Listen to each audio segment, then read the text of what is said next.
What's up everybody, welcome to We Do Tech. Now, a while back we took a look at the Devastator 2 keyboard and mouse combo from Cooler Master that was the accessor to the extremely popular Devastator 1, of course.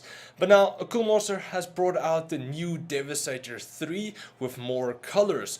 So with the previous versions you only got a single color backlight, but now with the new one you get 7 different colors. But now, is it actually worth the upgrade if you already have a Devastator 2 or even a Devastator 1? Let's find out right after this. Do you live in South Africa and want to get yourself some awesome new gaming products? Well, go check out RebelTech. They have extremely low prices and they stock all the major brands like ASUS, MSI, Gigabyte, Corsair and many more.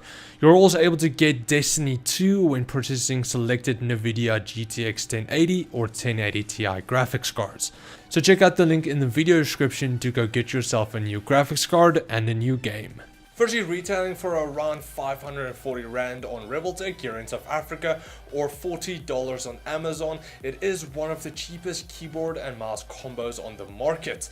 Now, the keyboard and mouse is almost exactly the same than the previous models, but with some minor changes here and there. But now taking a look at the mouse first, you get that kind of a flat design. The entire mouse goes for more of a cool Tron-like design than really ergonomics. This isn't too bad because I think most people who will buy this combo won't really care for that.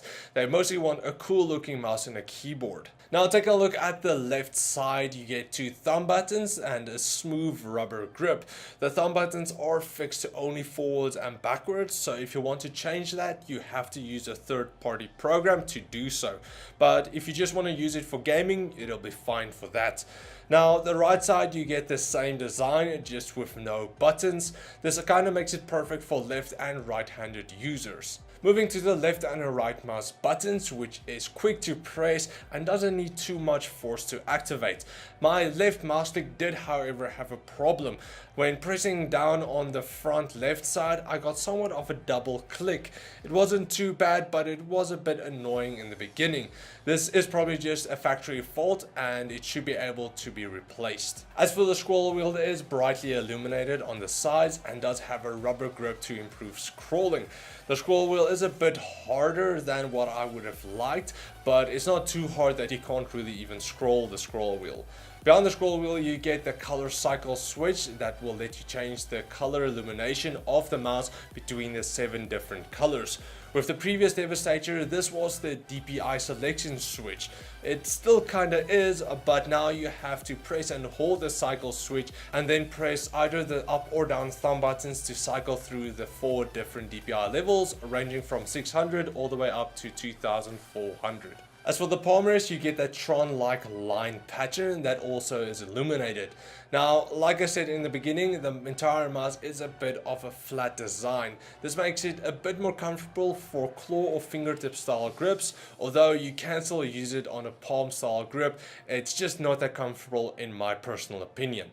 Taking a look underneath the mouse, you get 4 small glide pads that does a decent job at delivering a smooth glide, and then the center with a max DPI of 2400. Now, I couldn't find out exactly what sensor Cooler Master added in the Devastator 3 mouse, but it does do a good enough job at tracking. It's just not going to be the best mouse for flick shots or extremely fast control movements. But again, for the price, it's not too bad. The only thing I didn't really like was the lift off distance. That was just way too high for my liking. I personally lift up my mouse when moving around, and doing that with this mouse messed up my accuracy quite a lot. As for the cable, it is 1.8 meters long and has a USB 2 port at the end. Now let's quickly take a look at that keyboard. The Devastator 3 keyboard is made out of plastic, but it is nice and firm with only a little flex to it. This is also a full-size keyboard with a non-removable palm rest. I do like the inclusion of the palm rest because it is a lot handier, but unfortunately you can't remove it again. Now, the previous Devastator 2 keyboard used Cooler Master's mechanical switches, which is a hybrid of mechanical switches and normal membrane switches that usually delivers a longer lifespan and also feels better. But now the Devastator 3 keyboard does not have the mechanical switches anymore. They downgraded it to just normal membrane switches, which is kind of disappointing in my opinion. But now, as for the switches, they aren't bad by any means. They do feel a bit mushy, but I had no problem gaming with them and also writing this review. The Devastator keyboards has always had really nice clear illuminations, and with this one it's no exception. And now you even get 7 different colors, whereas the previous models you only got a single static color. Along with that, you do also get a pulsing mode that will pulse in and out of the 7 different colors, and you are also able to change the speeds by pressing the FN key plus either the minus or equals key. You are also able to change the backlight between 3 levels by pressing the FN plus page up or page down key to adjust the brightness if you just want to use it at night. You also get dedicated media controls at the top of the keyboard where you can adjust your volume or control your music. Then the last function key is the keyboard lock that lets you lock the entire keyboard and won't register when you press on a key. Taking a look underneath the keyboard, you get 2 flip out keyboard feet at the top with unfortunately no rubber pads, but you do at least get some rubber pads at the bottom to help prevent slip.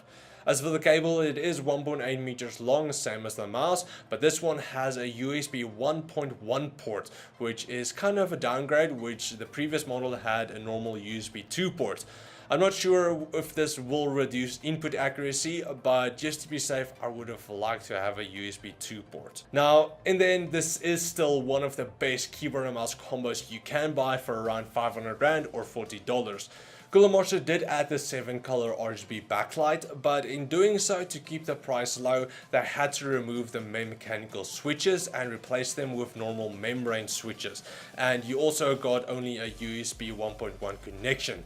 I'm not too happy about the switches replacement, but you do get more colors and the mouse does have a higher DPI as well. So personally, I think it is definitely still worth it, especially if you are on a tight budget and you just want a cool looking RGB keyboard and mouse combo for a low price. But if you do still have the normal Devastator 1 or 2, I would not really say it's worth an upgrade, rather go for something a bit higher, like the Master Keys Lite. That's also a really nice combo you can look at. But otherwise, if you just want to get an entirely new keyboard and mouse combo, you can definitely check out the Devastator 3. It is definitely worth the price.